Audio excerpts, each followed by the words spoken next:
I think that is the whoa, walla.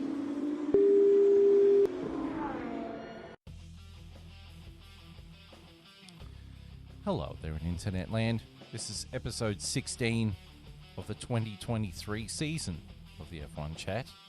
I'm your host, Phil Lamington. Sitting to my left is a man. He's a little bit happy because his boys did alright. It's JB. JB, how are you, my friend? Yeah, salvageable sort of day for the boys. Could have been better. I mean, Lando started P2 after all, but a bit chaotic at the start and lost in the shuffle, but recovered well. Yeah, they did. And seated to my right is a man who's doubly happy because one of his drivers got in the points and his other driver retired. And that's Longhorn. G'day.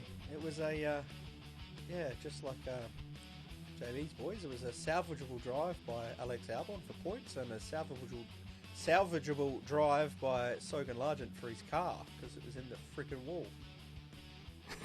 Salvageable on the back of a tow truck. Yeah. I guess we can pick all the pieces up. Salvageable for the scrapyard, maybe. No faith, mate. It's a 10-second car. But, mate, 10-minute car one, isn't it? there's no cash. No cash here. Right, so we just finished watching the Dutch F1. I nearly said the Belgian. No, it's a But it was different the country Dutch. now. Yeah, it's kind of strange coming back from the mid-season break. One, not doing a mid-season episode, and two, it not being the Belgian F1. Not for lack of effort. We did have 3 chances to do a mid-season episode. We did try, but And they fell through all 3 against us. times. Yeah. It's the cursed episode because it never got done. Yeah, I actually did homework, so did I. and I had to delete my own homework. I actually have a printout of all of my stuff.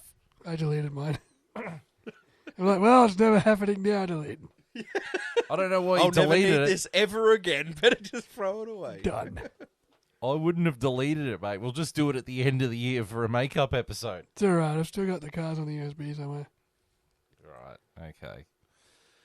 Right, so the weekend started off in fine fashion with the F2 juggernaut.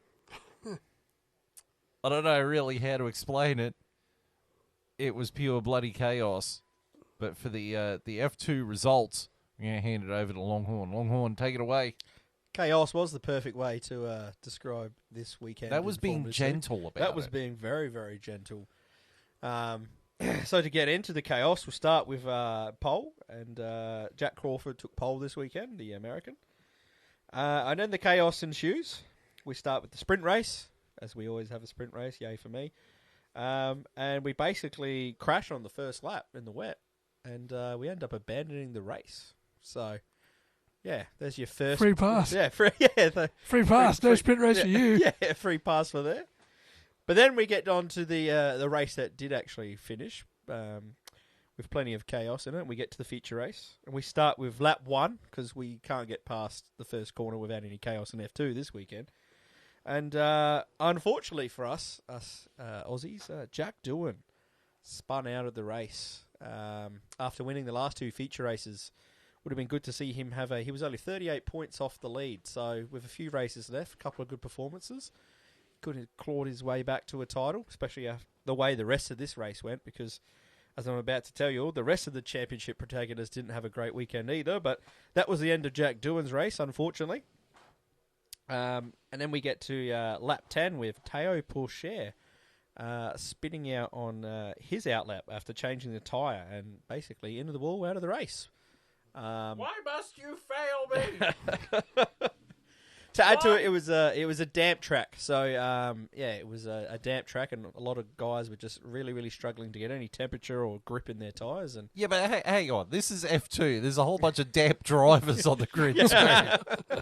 I mean, really.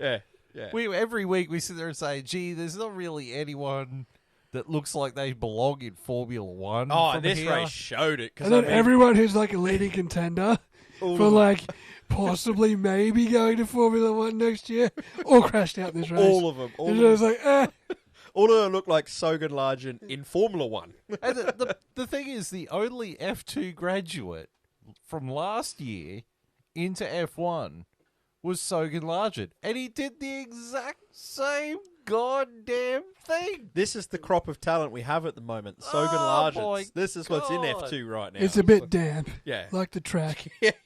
We should probably just abandon F2 at the moment till we get some more talent back, like we did the sprint race. Why must you fail me so often? No! So, yes, we had Teo Pacher spinning out in the wall, and then we had Frederick Vesti, the other championship protagonist. This one kind of wasn't his fault. We'll say it wasn't his fault. Yeah, it wasn't his fault. He lost both his rear tyres coming out of the pits as the mechanics had failed to put them on correctly. Why must you fail me so I've often? never seen that before. Oh, it wasn't The that closest I've ever seen was Sebastian Buemi's front tyres blowing off the Toro Rosso down the back straight in Shanghai during practice because the brakes, exploded. Wow. Yeah. Exploded the tyres off his car. I've never seen two tyres come off a Formula 1 car. I mean, it was quite a sight to just see a car parked in the middle of the road with both its rear tyres gone and going, what the hell happened there? Yeah. And to make it even better was Roy Nassani's commentary, who was the car right behind Vesti as it happened, who was talking over the radio to his team going, I think Vesti's and that's literally what he did as his wheels went flying off the car and he spun. So He sounded like a sound effect from an N64 racing game. I know, like slipping on the banana. Wow! Or something. That's what it was like.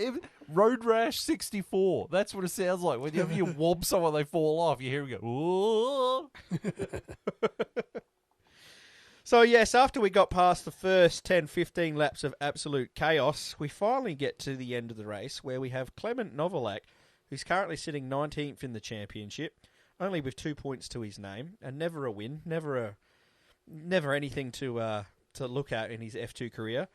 Comes in to win, does his best Max Verstappen impersonation, Super Clement, we should call him, comes from 13th to win his first ever F2 race in a great drive. I mean, obviously got some luck with all the chaos, but you still got to be there and you still got to finish, and he did that. So now we get to the top 10 of the feature race, where we had Clement Novalak taking the win. In second, we had Zane Maloney. In third, we had Jack Crawford rounding out the podiums. In fourth, we had Richard Verschoor. Fifth, Dennis Hauger. Sixth, Isaac Hadjar. Seventh, Enzo Fittipaldi. Eighth, Amory Cordial. Ninth, Victor Martins. And 10th, Juan Manuel Carrera.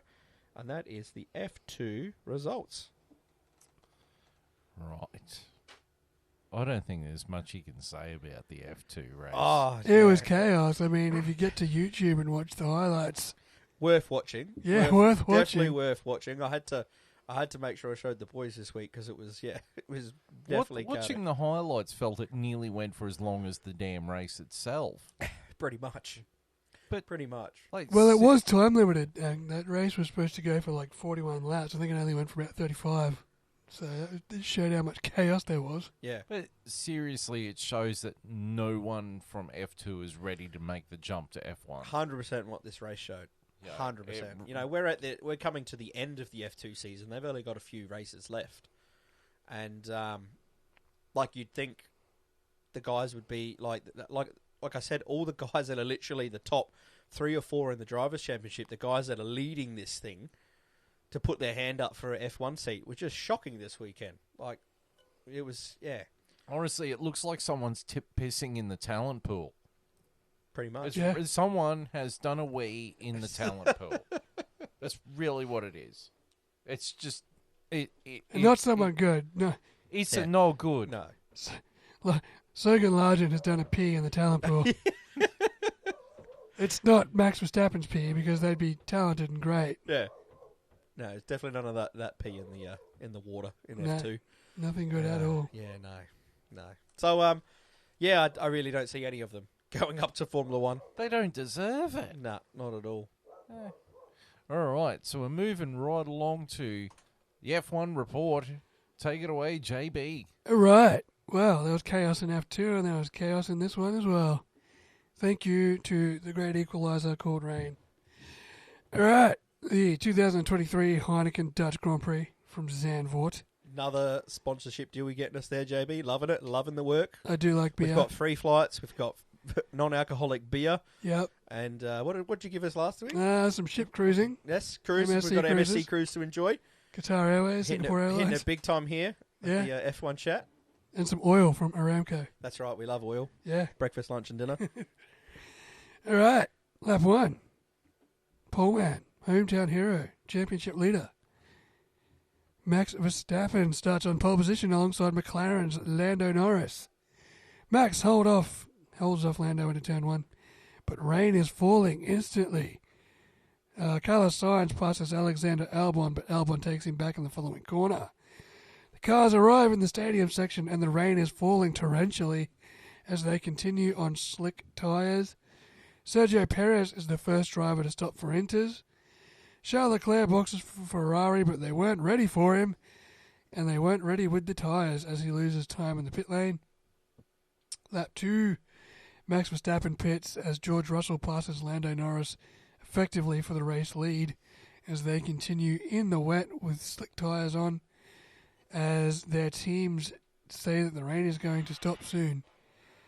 Lap 3, Sergio Perez flies into the lead on inters, some 15 seconds faster than Lando Norris. Charles Leclerc falls off the track and into the gravel but continues. Lando Norris pits for intermediate tyres. Zhou Guanyu climbs into second and Pierre Gasly into third. Lap 6, Max Verstappen slots past Pierre Gasly in the banked turn 3 I believe it is, to take third position. Liam Lawson on debut is given a 5-second time penalty for impeding in the pit lane. Fernando Alonso passes Charles Leclerc at 5th. Lap 7, Max Verstappen plunges under Zhou Guanyu into second at the banked turn number 3. Lap 11, most everyone pits for slick tyres despite the danger of more rain. Lap 12, Max Verstappen pits, undercutting Sergio Perez. Charles Leclerc finally gets a new front wing as he bolts some slick tyres on. Lap 13, Sergio Perez pits, losing the race lead to his teammate. Lap 16, Logan Sargent smashes into the barriers, triggering the safety car. Lap 17, Pierre Gasly is handed a 5-second time penalty for speeding in the pit lane. Lap 25, Oscar Piastri dive bombs Valtteri Bottas into turn 1 with a great move. Lap 26, Kevin Magnussen is shown a black and white flag for a dangerous weave under braking against Alexander Albon, who overtook him a lap later. Oscar Piastri slips past Charles Leclerc into 13th. Lap 41, Liam Lawson overtakes Charles Leclerc in his debut race, although the Ferrari picks him back off down the front straight. Lap 43, Charles Leclerc pits and retires from the race with floor and aero damage.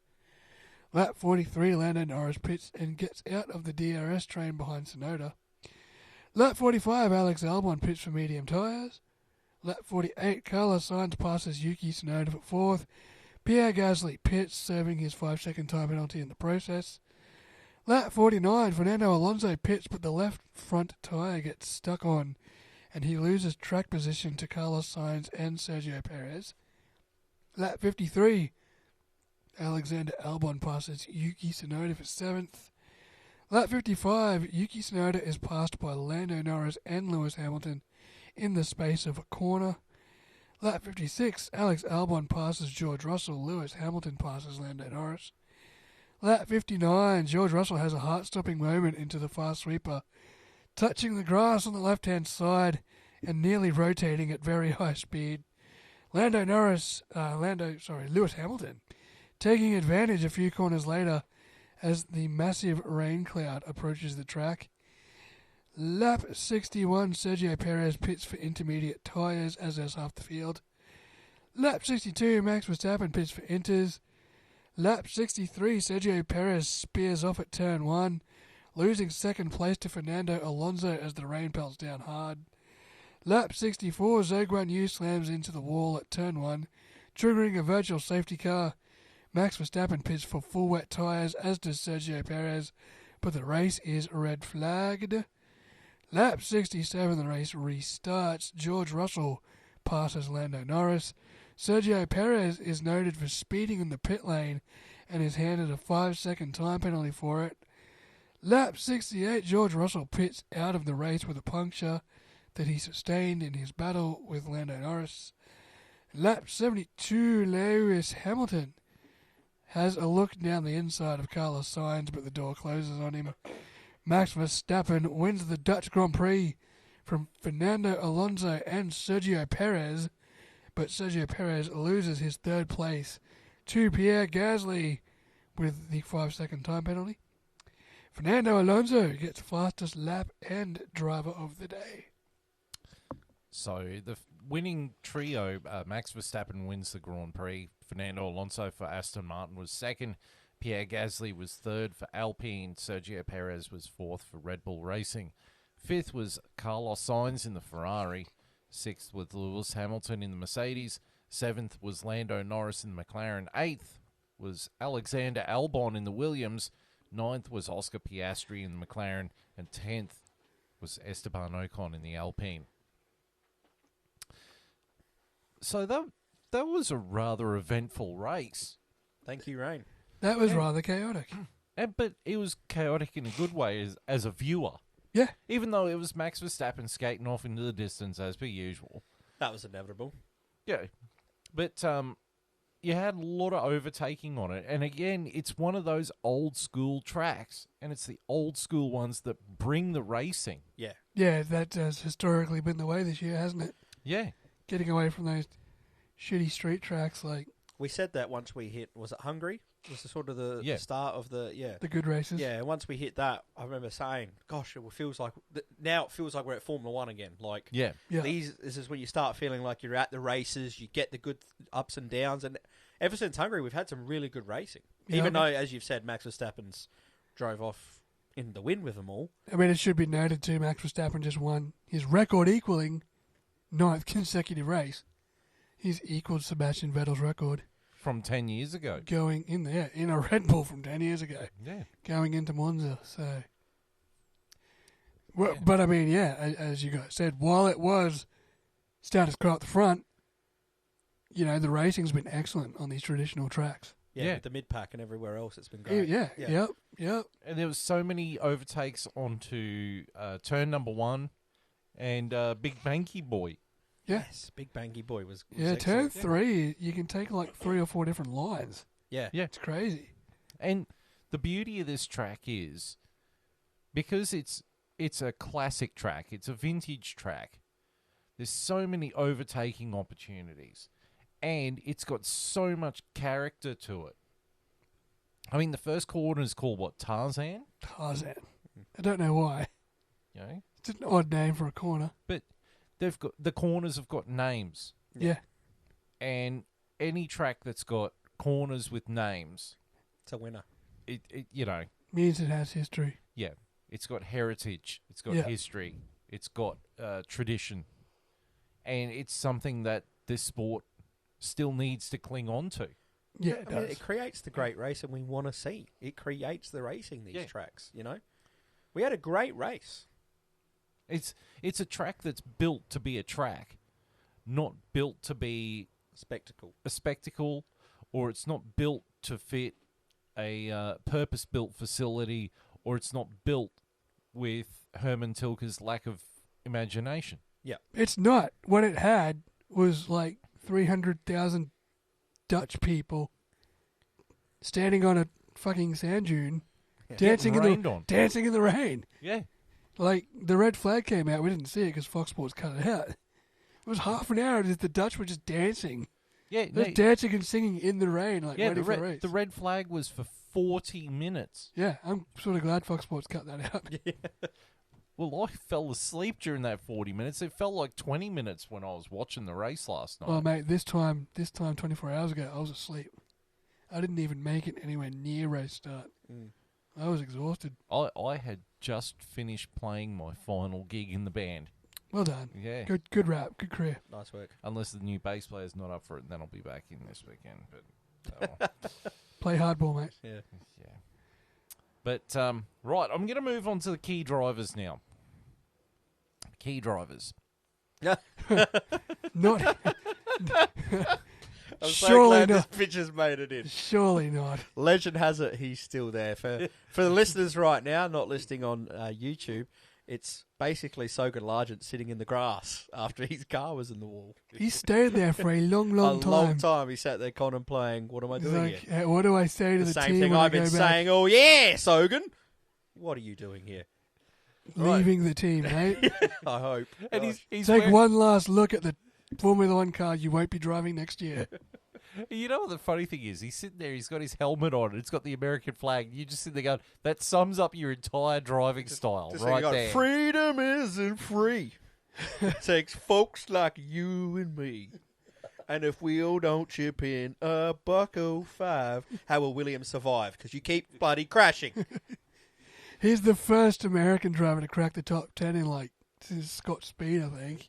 Yeah, then he was the first driver to crack the wall. Yeah, and then he was the first driver to crack the wall. As a Williams fan, what a bloody weekend of roller coasters. I watched Quali, and to my amazement to my eyes, I'm watching Sogan Largent get into Q3, and I'm going, oh my God, look at this. The boys are on this weekend. Alex Albon looked like, he could challenge Max Verstappen in a Williams. And Logan Sargent looked like he was there or thereabouts, like he was going to be on for points this weekend. And then we get to Q3, and the track's developing because it was raining throughout Quali, which was making it interesting. And side note, boys, we all had all our drivers in Q3 this weekend, which is For the a first time. And last time. Yeah, probably last and time. who didn't make it in Q3? Lewis Hamilton. It was amazing. It was one of the best qualities ever. Until said Sogan Largent, we're talking about right now, decides to crash into the wall just after Alex and Hin have just done their first hot laps in He was quali. just warming up for the Grand Prix, mate. Yeah, and I was just like... He's just like, I got to test how much this hurts before I do it tomorrow. And it red flagged it, and I was like, oh, great. Now it's going to let the track dry, and we might lose some of this advantage that's throwing things up. Worked out all right still for Alex. He still came in at P4, which was pretty impressive. But, yeah, at least I saw, okay, he's crashed out, but he's got himself in the top 10. Let's see what he does in the race. And what do we get? We get to 8 laps in. It's business as usual. Business, back to business as usual. We're You know- 8 laps in. You know what it is? He inherited Latifi's seat. That car, that side That car of is the garage, cursed. Isn't it's it? cursed. We Push might as well it- race with one car at this point. Push it off a cliff and burn it. That car needs some sage in it or some shit.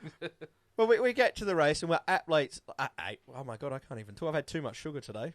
But, We jacked him up. oh, yeah, I'm all jacked up on Mountain Dew. Come at you like Spider-Man. And we didn't drink any. But, oh, gosh, what was I saying now? I've lost my train of thought. Oh, we're 8 laps in, back to business as usual, because Sogan Largent's already been lapped. 8 laps in after starting P10.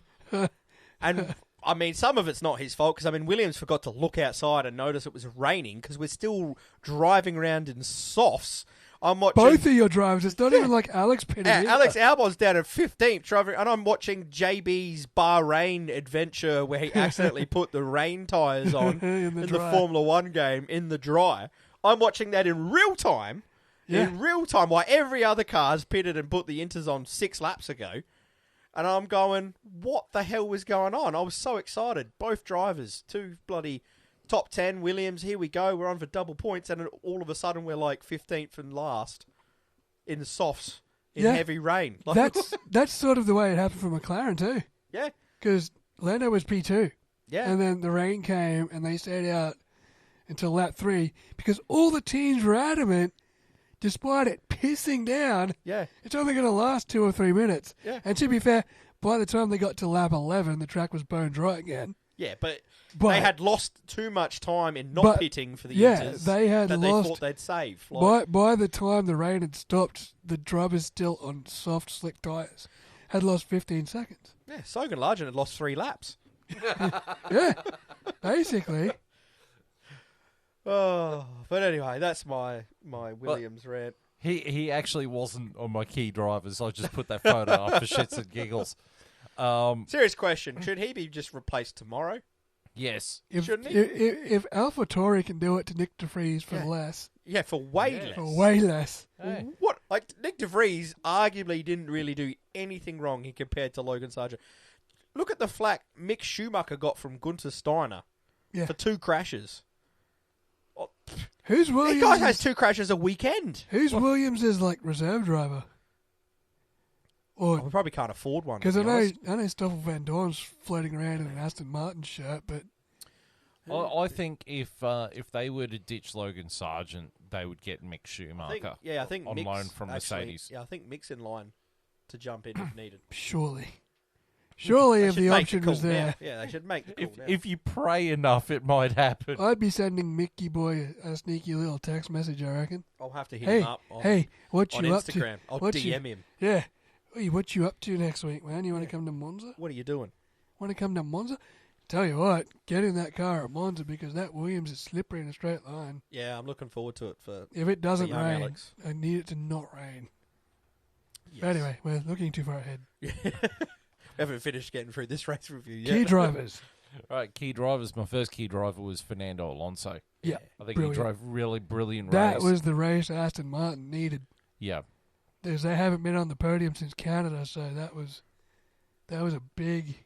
Wasn't that the return to race, form. just the story of Aston Martin, though? Like, Alonso puts in a stonker, gets P2, and Lance Stroll, It who... was 19th. So I don't know where he, 19th, and I somehow... don't even know where he finished. Going back to the 8 laps of pure misery watching Williams drive around in softs in the wet, Lance Stroll's driving there with them on the Yinters. He's I on don't the even know Inter- how he's doing Yeah, it. he's but on the right tyre, but he's also as slow as the guys on slick tyres. That takes talent, son. I have no idea how he was managing to do that, but You want to go play tennis, mate? Well, tell them to hit it nice and soft because you clearly don't know anything about speed. when you look over at the driver charts from 1 to 20, you just see I, S, S, S, S, S, I, S.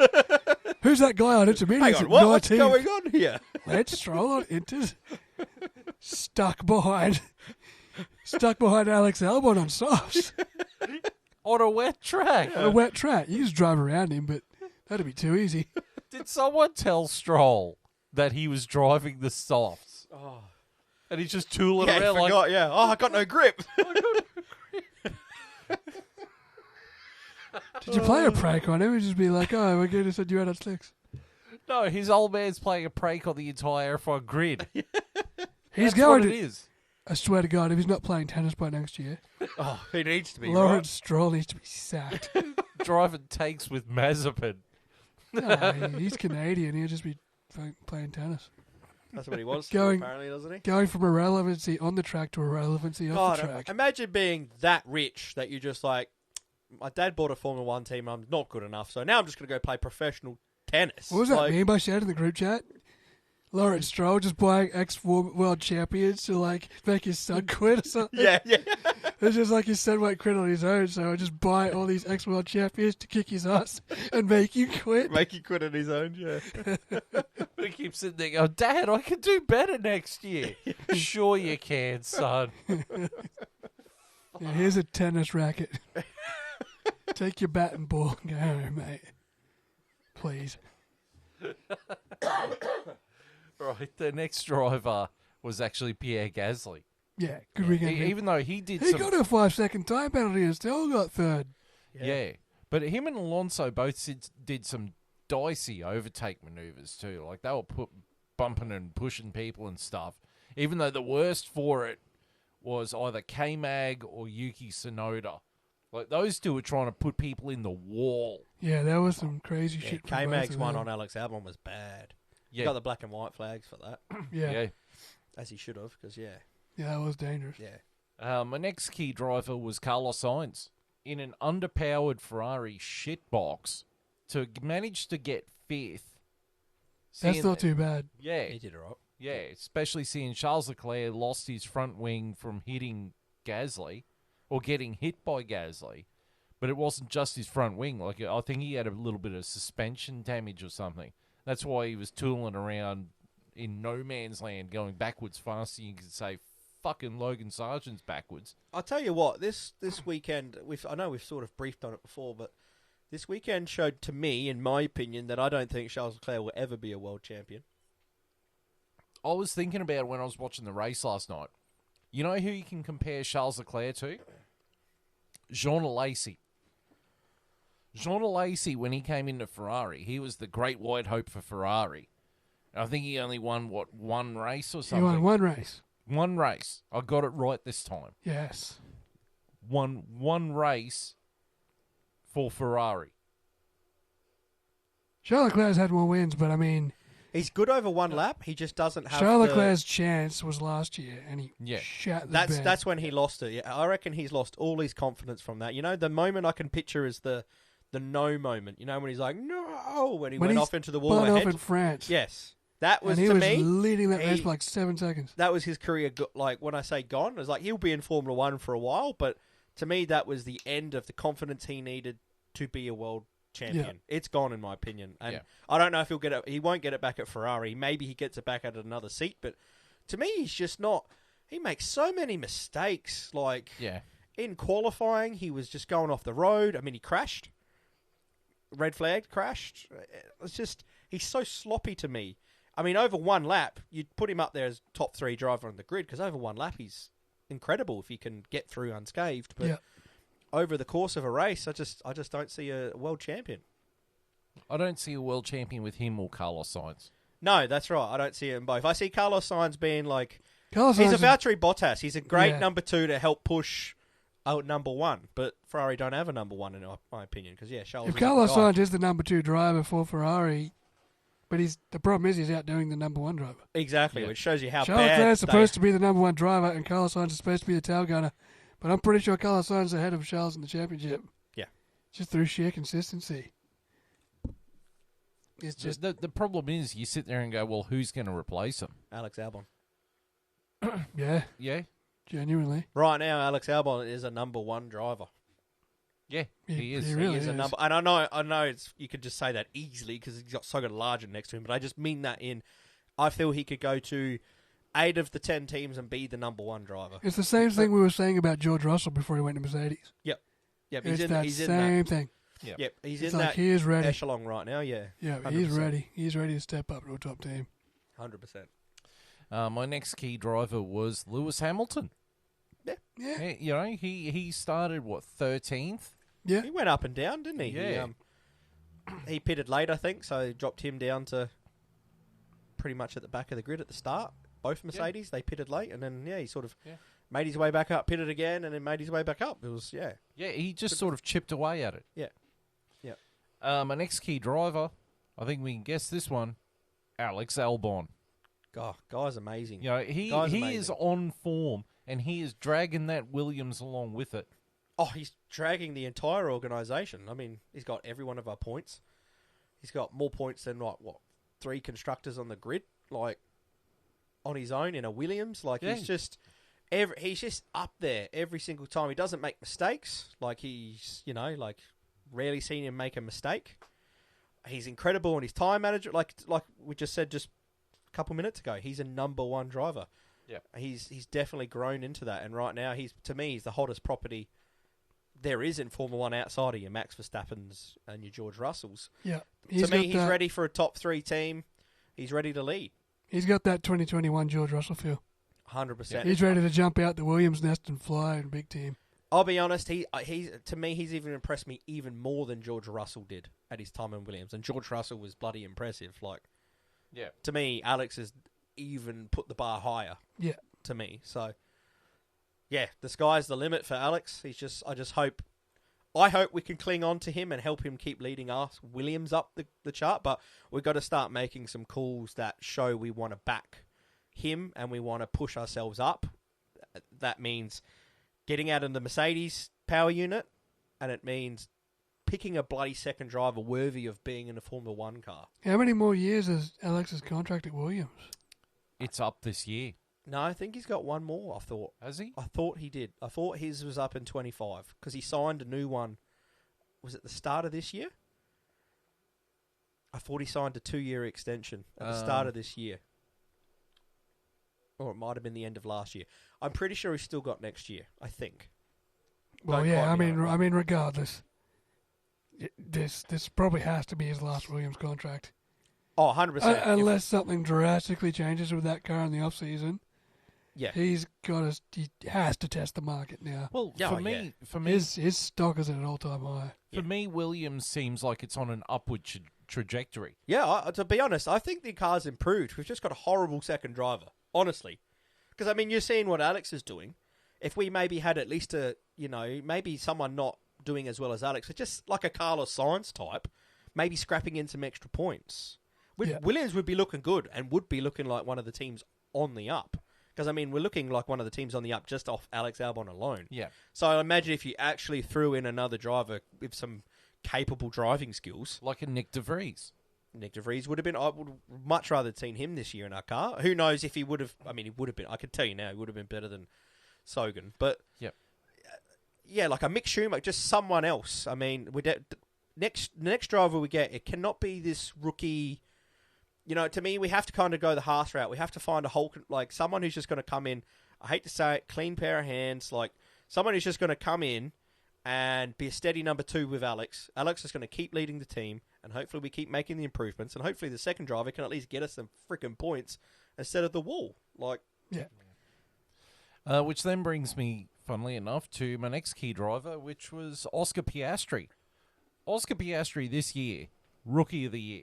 oh, Easily. 100%. He, you know, I mean, he doesn't have much competition, but once, but Pissing it in. here's the thing, though. We talk about Williams being on an upward trajectory. So is McLaren. yeah, Once they brought that B-spec car, Oh, it's been a rocket ship. Piastri, pardon me, Piastri and Norris. Lando started on the front row, like, what, twice now? Yeah, Like, and Piastri's been up there Yeah. thereabouts yeah. since it's happened. I mean, Yeah. that McLaren is making the Ferrari look like a complete dog box. 100%. I am so keen for Monza next week if it stays dry. I think that McLaren is going to shine. High-speed corners. I think I can the see a Williams- podium for Straight McLaren. line. I can see a podium if I it's could dry. see the Williams stepping up as well. Yeah, absolutely. Yeah, Alex the, for sure. The car that I think will slide backwards next week is the Aston Martin. I hope so. And the Ferrari's not going to have a good No, homecoming. it's Ferrari's not not going to be gonna a be good great. day at the office for Ferrari. Ferrari's going to need a miracle and a bomb threat. You know, Piastri was good today. I think Lando was good today too. Considering how the race started, I mean, I'm disappointed to throw away, like, good track position, but the way they recovered at least showed that car still had pace, inherently. So, Piastri threw on some awesome overtakes. oh yeah, Piastri did Yeah. some great passing today. He just drives like a 10-year veteran in year one, doesn't he? Like, Yeah. he's just got the composure of, as I just said, repeat myself, 10-year veteran, but Yep. he's in his rookie season. So, I mean, the sky's the limit for this guy. And I'm hoping McLaren can keep their trajectory up because I want to see him do well. I want to see him win races. I want to see him, Yeah. you know. On track, he doesn't hold back. No, He not just- at all. Not for like he's not scared of anyone. Yeah. And he's got the talent to take it up to anyone on that grid. He sure does, and I think McLaren will. I mean, that wind tunnel's coming online this year, I think, Yeah. and they've got to have a car good enough to get Lando Norris to put pen to paper again at the end of 25. Look, I think the car you've got is good enough. So if they can evolve that If they car, can, yeah, if next this can, year. if this can be the benchmark and we can improve on top of that, and then on top of it again, Lando will stay. It's going to be a Yeah. massive off season for McLaren and Oh, yeah. Williams this. Oh yeah, I think this it will. winter. Because think it will. because like you said, the benchmarks right now they're getting to coming through the season is good. If they can make that extra step next year, they're going to be the Aston Martin of the start of the year. yeah, You know, Yep. they're going to be that second car that throws themselves up there. So yeah. All right. And I mean, we don't have to talk about Logan Sargent anymore. I mean, he is the brain dead idiot of the day. So, all right, enough about that.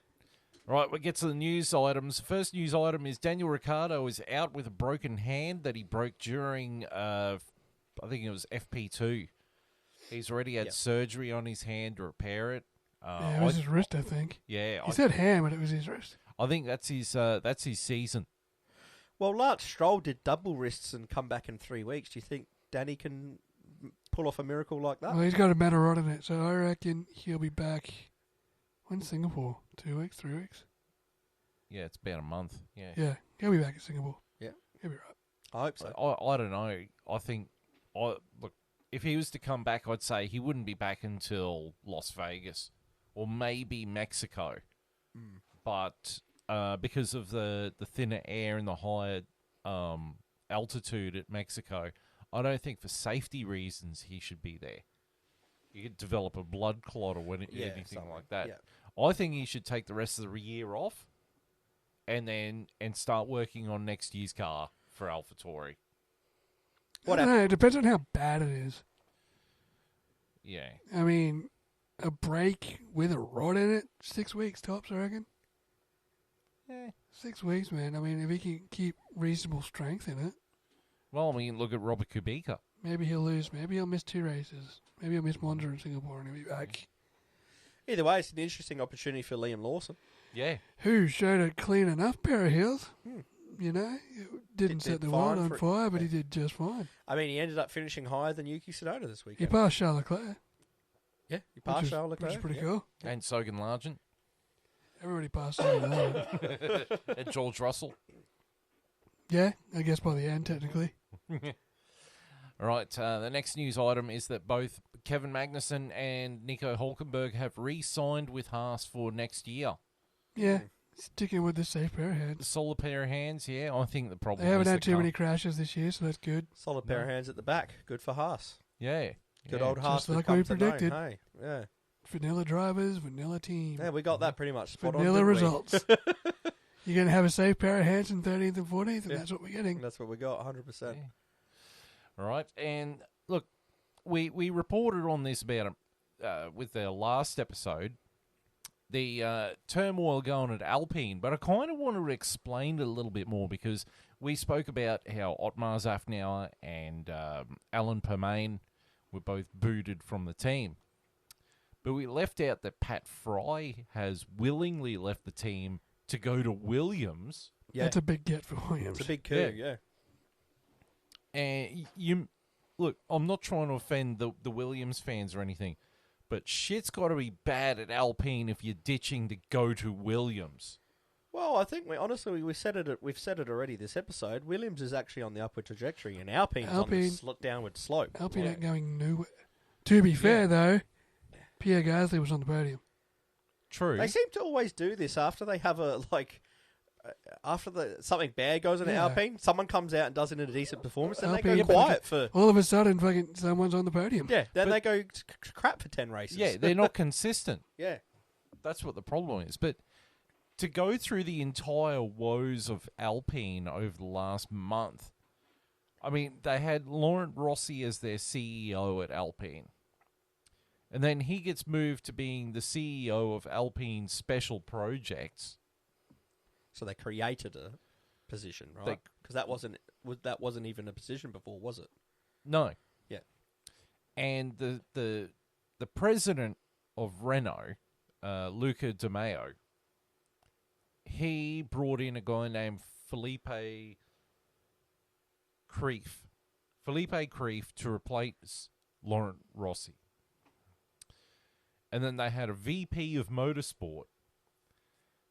And the guy they got to be the VP of motorsport, Which is another invented position. was the guy who was the head of engine development, a guy named Bernie Fermin. Yeah, he was head of engine development in answer to Alan Permain and Otmar Zafnauer. He gets bumped up to VP of motorsport. Once he gets bumped up to VP of motorsport, what happens?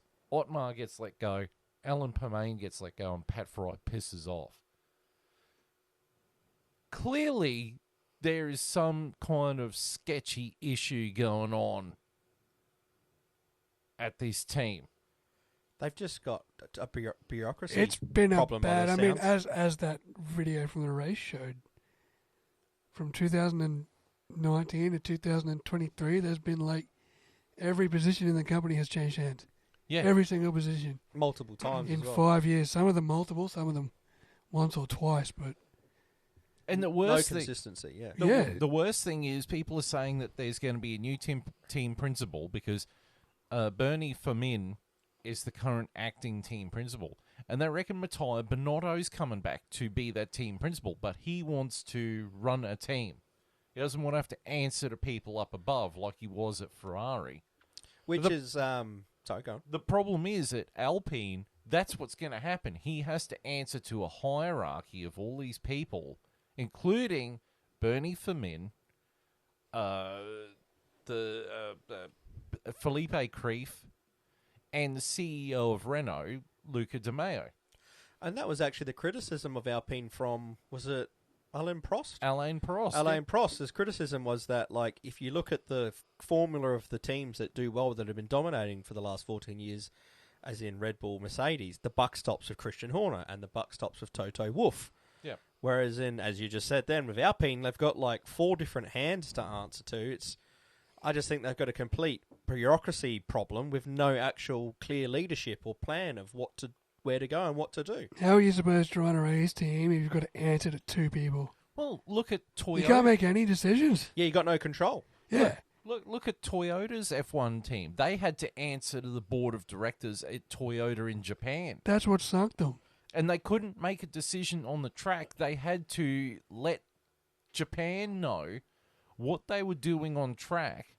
So then Japan would send them a message saying what to do on the track while the race was happening. Like, Ridiculous. how the fuck do you do a team like that? How did that team have so much goddamn money in tank? That's how. Yeah, and in That's how. 2008, they spent the second most money in Formula One, right behind Ferrari. Yep.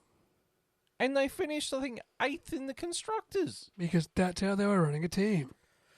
I think Because the guy trying to make decisions had to get his decision approved by 2 other guys. And the 2 other guys, I bet you weren't like Formula One got. I bet you they weren't like guys that are like their life is Formula One. You know what I mean? And I bet you that's the problem with Alpine. Like Laurent Rossi doesn't strike me as he lives and breathes Formula One. He strikes me as a CEO type that wants to hear answers of the company he's running. He runs a business. Yeah, but he runs a business. Yeah. Whereas in Christian Horner was a racer. Like he lives and breathes Formula One, so his decisions are around Formula One. He understands it. I mean, they had Alain Prost. And that's right. Christian Horner and Toto Wolff both race cars. Their lives is Formula One. Their life is Formula One, and they both race. They both still race now. Yeah, but also, Helmut Marko raced. Yeah. And before his passing, you had, at Mercedes, you had the Niki great Lauda. Niki Lauda. Yeah. So you had racing people at a racing And team. now you've got a racing team principal. Well, depending on who they hire, and 2 CEOs that think they know what's best for. And I mean, Alain Prost... They're making business decisions, not racing decisions. Alain There's Prost a massive difference. Alain Prost was so savage about Laurent Rossi. He's like, yeah, he's a boss, but he is completely baffled by human interactions and stuff like that. Yeah, he said he was like had a complete inept understanding of other people's emotions. Yeah. Is that what he said? Yeah. He takes the humanity out of his people or some shit. Yeah. That's pretty scathing. Yeah, which tells me you're a business CEO. Yeah, like you're not a race fan. You're not a race orientated. You're a businessman trying to make business decisions. You look at numbers and you want results. Yeah, and it doesn't work like that with Formula One. It might work like that with the business part, but it doesn't work with getting results in a racing manner. No. Well, how do you think Alpine? Where do you think Alpine should go from here? They should literally. They need to listen to the criticism. Yeah, and realise that their structure's wrong. 100%. All they have to do is look down the pointy end of the pit lane. Yeah. How are Mercedes and Red Bull, who have dominated between them the last 14 years, how do they run and operate? The team principal answers to no one. The team principal is racing oriented, and the environment is so good that they've attracted the 2 best drivers on the grid in Max Verstappen and Lewis Hamilton. That was the other criticism as well, was that the top teams have a clear number 1 with a number 2, whereas in Alpine sort of have this number 2, like 2 mediocre guys together. There's no real leader. I think that's their biggest problem, is they're lacking leadership in a way that's racing first. Yeah, they've got this leadership there and of a business mentality first, but no understanding of the racing. Yeah, why do we like you look at their structure and it's like, why do we have 3 guys above the team principal? Yeah, 3 guys, like that's way too many hands to answer to. That's way too many people to have to go to say, can I do this or can I do this or? And what's the motivation of the top people? Like, yeah. If they're business people, are they trying to do everything in the most cost-effective manner? 100%. They'd be looking at numbers. It's like, we're trying to be cost-effective. It's like, well, cost-effective is not going to win us fucking races. Yeah, that's right. We got to throw money at the damn thing. Yeah. You have to You speculate. got to throw money at the car, and you got to throw money at the drivers. Yeah. Else you don't win races. And I guarantee you, Mr. CEO at the top's like, nah, it's too expensive. Yeah. No, Find- you need to find be a able more- to do it off Find this. a more cost-effective way of doing it. Yeah.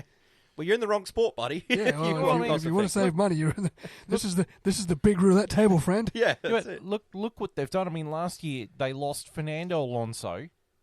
Yep. And then they lost Oscar Piastri, Yeah, who've both gone on to do better things. who are both out driving the Alpines all year. So now in different cars. you've got a team with no set leader. You've got two drivers that neither of them are leaders. There's no leadership in the team. But, you guys came up with answers. I've got an answer for what they can do with the team. Sell it. Scrap it. Scrap it. No. Back to Renault? No. Yeah, they should go back to Renault if they stay. Sell it to Andretti Motorsport. So that way, they still have they're still supplying engines, and It's Andretti just not gets a their spot works on the team grid. anymore. It's a Well, it's kind of they- a works they- team. they It's will kind be. of. Yeah, There'll you're still right. be a works team. Just not with their name. No, it'll be Andretti United Renault. Yeah. They're not going to do that. They're too stubborn. Well, the problem was what I was saying when we were watching that race video is that they're using Alpine to build the brand Alpine. So they're using the Formula One team to build the brand.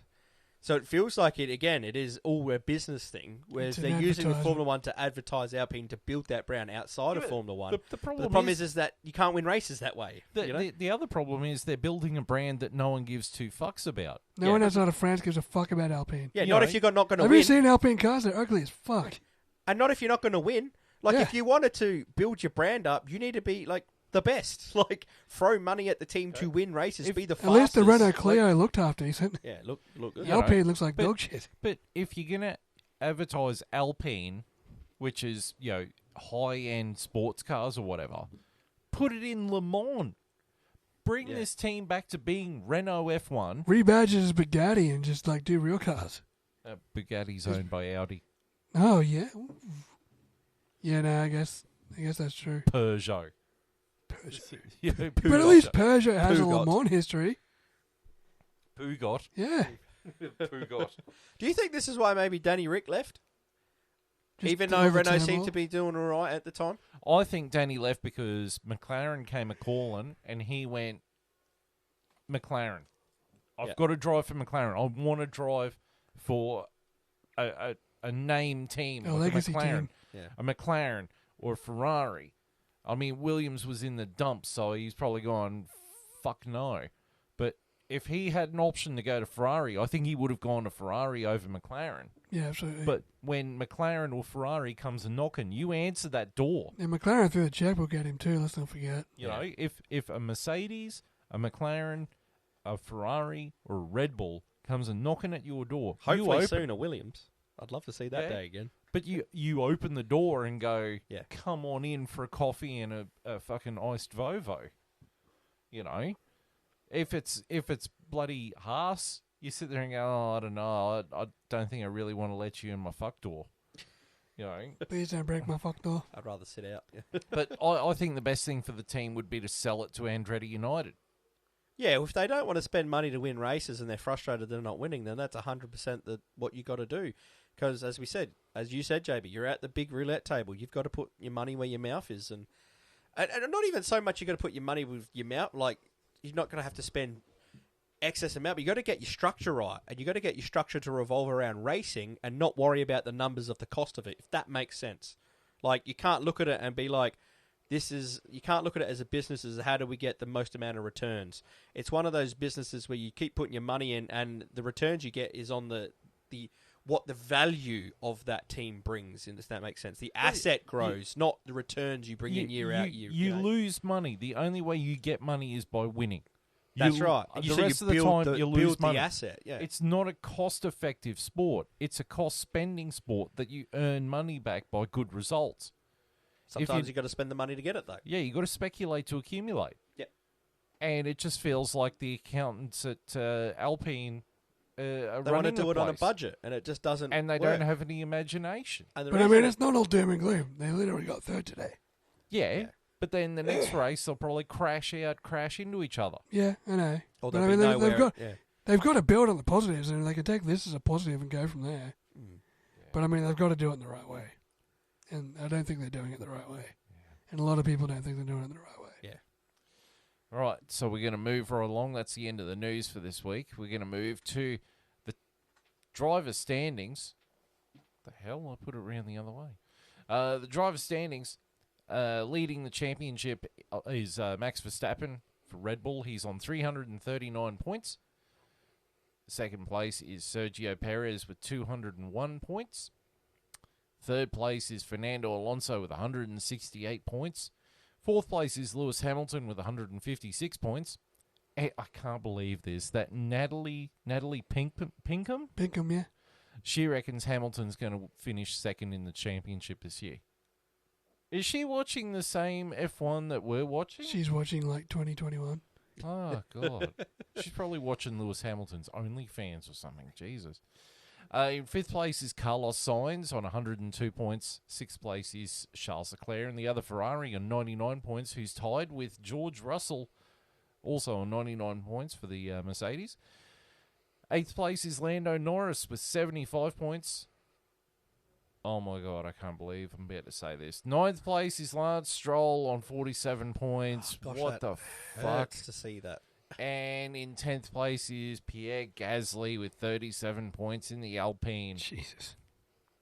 In the Constructors, Red Bull Racing is on 540 points. Mercedes is second place with 255 points. Aston Martin is third place with 215 points. Ferrari is in fourth with 201 points. McLaren is fifth with 111 points. Alpine is sixth with 73 points. Williams is seventh with 15 motherfucking points. Get in They're there, on Alex. it. Get in there, Lewis.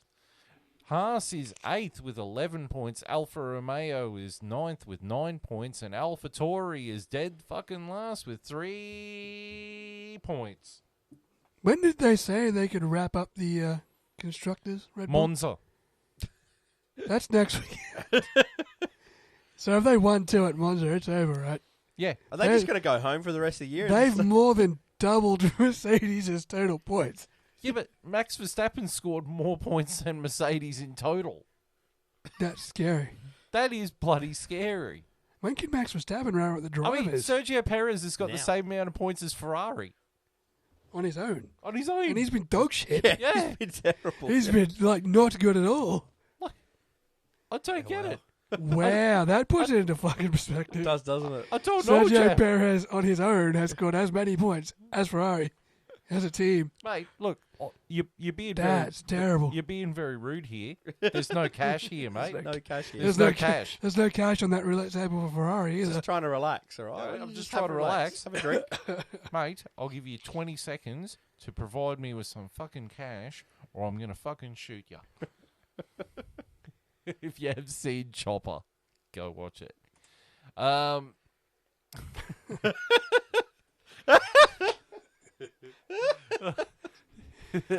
At the moment, we don't think. you don't think. At the moment, we don't think. So, I think that's been photoshopped to Yeah, black out the rest of that statement. Yes. But yeah, I think that's there's a very photoshopped. funny photoshopped snippet of Carlos Sainz was talking about the rain and Ferrari was responding. And Carlos Sainz is like, you don't think, and it's got the response of, at the moment, we don't think.